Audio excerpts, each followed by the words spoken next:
Hello दोस्तों।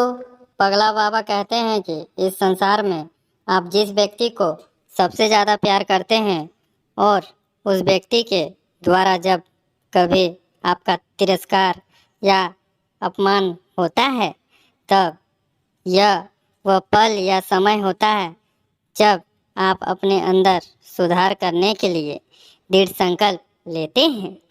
तो आइए आगे देखते हैं एपिसोड 2 का पार्ट 2, जो बेहद रोमांचकारी और हृदय को छूने वाली पगला बाबा के जीवन से जुड़ी हुई सच्ची कहानी है, जिसमें पगला बाबा ईश्वर की शरण में आकर पूरी तरह से बदल जाते हैं और अच्छा इंसान बन जाते हैं। दोस्तों, पगला बाबा कहते हैं कि आपके द्वारा किसी को किया गया वास्तविक प्यार तब समझा जाता है जब आप स्वयं से भी ज़्यादा उस इंसान को प्यार करते हैं। ओम महालक्ष्मी नमो नमः। ओम विष्णु प्रियाय नमो नमः। ओम धन प्रदाय नमो नमः। ओम विश्व जनय नमो नमः। शिष्य, मेरे साथ घटित घटना के दिन जब मैंने समझा था कि मेरे पिताजी का गुस्सा शांत हो गया है और मैं कुर्सी पर बैठकर पेपर देखने लगा था, उस रात्रि को नौकरानी द्वारा बनाए गए खाना को मैंने थाली में परोसा और चुपचाप पिताजी के सामने रखकर खुद भी अपना खाना खाकर चुपचाप से सो गया। और अगली सुबह जब मैंने अपने पिताजी को चाय दिया तो उनसे कहा कि पिताजी, मुझे माफ कर दीजिए। अब से आगे मैं कभी भी आपको शिकायत का मौका नहीं दूंगा। शिष्य, मेरे पिताजी नियमित समय से 10 बजे पूर्वाह्न में कार्यालय चले गए। उनके कार्यालय जाने के बाद मेरी प्रबल इच्छा हो रही थी कि मैं जल्दी से जल्दी चौराहा के उस चाय दुकान में पहुंचूं, जहां मेरे बुरे दोस्त मेरा इंतजार कर रहे होंगे।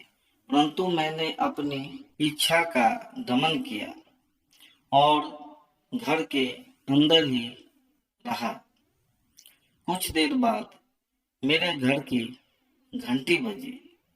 मैंने दरवाजा खोला तो देखा कि दो बुरे दोस्त मुझे बुलाने आए हैं और कह रहे थे कि चलिए, चाय दुकान में और भी दोस्त लोग आपका इंतजार कर रहे हैं। तब आपने क्या किया था गुरुजी? क्या आप उनके साथ सभी दोस्तों से मिलने चले गए थे? नहीं शिष्य, मैंने उससे कहा कि कल मेरे पिताजी मुझे रांची से पटना भगा रहे थे। मैं फिर से बदमाशी करूंगा तो मेरे बाबूजी मुझे घर से बाहर निकाल देंगे। तो क्या तुम लोग मुझे अपने घर में रखोगे, खिलाओगे? यह सुनकर दोनों वापस चले गए और मैंने दरवाजा बंद कर लिया। मैं 2-3 दिनों तक अपने घर से बाहर ही नहीं निकला। लगभग 3 दिन बाद फिर से वही दो लड़के मेरे पास आए और बोले, हम लोगों का आपके बिना मन ही नहीं लग रहा है। प्लीज हम लोगों के साथ आप पहले जैसे रहते थे उसी प्रकार रहिए ना। मैंने उनसे कहा कि मन तो मेरा भी तुम लोगों के बिना नहीं लगता है, परंतु मैंने अपने पिताजी को वचन दिया है कि मैं उन्हें कभी भी शिकायत का मौका नहीं दूंगा। इसलिए सॉरी, मैं तुम लोगों से अब कभी भी नहीं मिलूंगा। फिर मैंने अपना दरवाजा बंद कर लिया। फिर वे मुझसे मिलने कभी नहीं आए। शिष्य 3-4 दिन बाद जब घर में मैं बहुत ही बेचैन था, मेरा मन नहीं लग रहा था, मुझे बाहर घूमने फिरने का मन कर रहा था। तब उस दिन जब मेरे बाबूजी कार्यालय चले गए तो मैं घर के दरवाजे में ताला लगाकर घूमते फिरते पचमुखी हनुमान मंदिर पहुंच गया और मंदिर के सामने बैठने के लिए बने हुए सीमेंट की बेंच पर बैठ गया और इधर उधर देखने लगा। कुछ देर बाद मेरी नजर मंदिर के बगल में उस जगह पर जाकर टिक गई जहां एक बुजुर्ग, जिनका उम्र लगभग 60 से 62 वर्षों का रहा होगा, भगवान जी का बड़ा और छोटा पोस्टर या तस्वीर बेच रहे थे। मैं वहां उस स्थान पर पहुंच गया और उलट उलट कर भगवान जी के विभिन्न तस्वीरों को देखने लगा। चूंकि मैं छात्र जीवन में था, इसलिए उस दिन पहली बार मैंने 15 रुपया में मां सरस्वती का एक बड़ा पोस्टर खरीदा और घर आकर उस पोस्टर को कील या कांटे की सहायता से कमरा के दीवार पर ठोक दिया।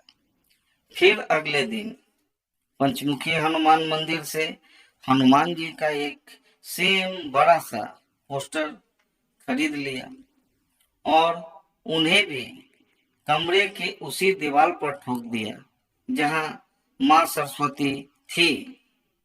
इस प्रकार से प्रतिदिन मैं कभी भगवान शिव का, तो कभी मां दुर्गा का, तो कभी मां काली का, तो कभी गणपति बप्पा का और मां लक्ष्मी का, तो कभी भगवान सूर्य का, विश्वकर्मा भगवान का, मां गंगा का, सीताराम भगवान व लक्ष्मण जी का पोस्टर ले आता और कमरा के चारों तरफ दीवार में सजा देता। शिष्य जब मेरा कमरा का चारों दीवार भगवान के तस्वीरों से पूरी तरह से सज गया और कमरा मंदिर के सौंदर्य में बदल गया, तब कमरा और उसके दीवारों को देखकर मैं बहुत आनंदित होता था और सोचने लगता था कि अब मुझे क्या करना चाहिए। तब मुझे मेरी माँ का पूजा करने का तरीका स्मरित होने लगता था और फिर मैं अपनी माँ के जैसा ही भगवान जी के तस्वीरों के शीर्ष पर चुनरी सजाता चला गया, उन्हें माला पहनाता चला गया, फिर उनके मस्तक पर रोड़ी और चंदन का टीका लगाता चला गया। मेरे ऐसा करने से भगवान जी के सारे तस्वीर साक्षात सजीव और प्रकट अवस्था में प्रतीत होने लगे। फिर मैं नित्य प्रतिदिन सुबह 9 से 9:30 बजे के बीच की अवधि में नहाने के बाद भगवान जी को एक छोटा कटोरी में 11 बतासा और एक छोटा ग्लास में जल का भोग लगाता और 5 अगरबत्ती जलाकर हाथ में ले भगवान जी के प्रत्येक तस्वीर के सामने खड़ा होकर उन्हें देखते हुए 5 बार उनका नाम लेकर जय बोलता और उन्हें प्रणाम करता। शिष्य इस प्रकार धीरे धीरे ईश्वर की पूजा करने में मुझे आनंद आने लगा और मेरे लिए यह नित्य प्रतिदिन का रूटीन बन गया। नित्य प्रतिदिन के इस तरह के रूटीन से धीरे धीरे मुझे लाभ मिलना प्रारंभ हो गया। धीरे धीरे लोग मेरी प्रशंसा करना आरंभ कर दिए। अब जब भी मेरे पिताजी के मित्र मेरे पिताजी से मिलने आते तो वे प्रसन्नचित भाव से मुझसे बात करते, विचारों का आदान प्रदान करते और उन्हें यदि मेरा कोई विचार पसंद आ जाता तो मेरी प्रशंसा करते और इस प्रकार मेरे पिताजी के साथ साथ उनके सारे मित्रों के बीच में मैं प्रिय बन गया था और मेरे अंदर उत्पन्न नए संस्कारों की सराहना होने लगी थी।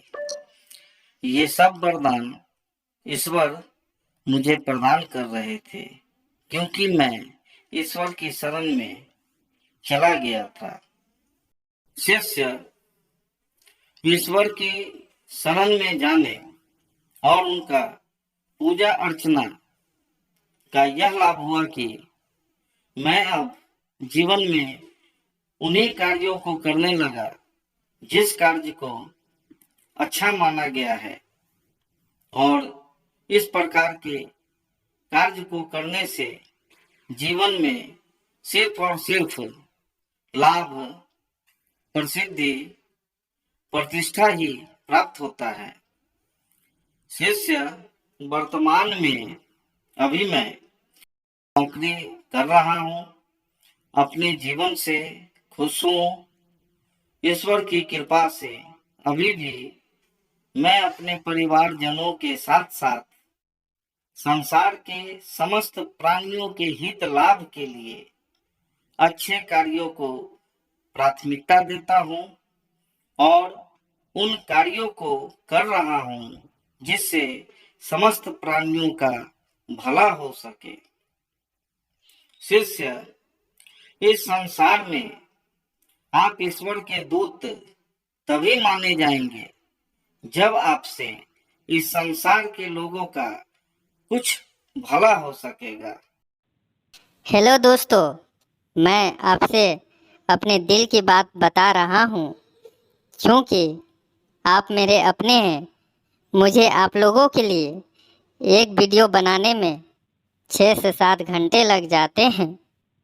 मैं अपने निकट पड़ोसियों से जो इस चैनल को देखते हैं, पसंद करते हैं, उनसे जब बात करता हूँ कि इस चैनल को बनाने में बहुत मेहनत करना पड़ रहा है, सोचता हूँ कि इस चैनल को YouTube पर ज़्यादा प्रसिद्धि नहीं मिल सकेगा तो अब काम करना बंद कर दूँ।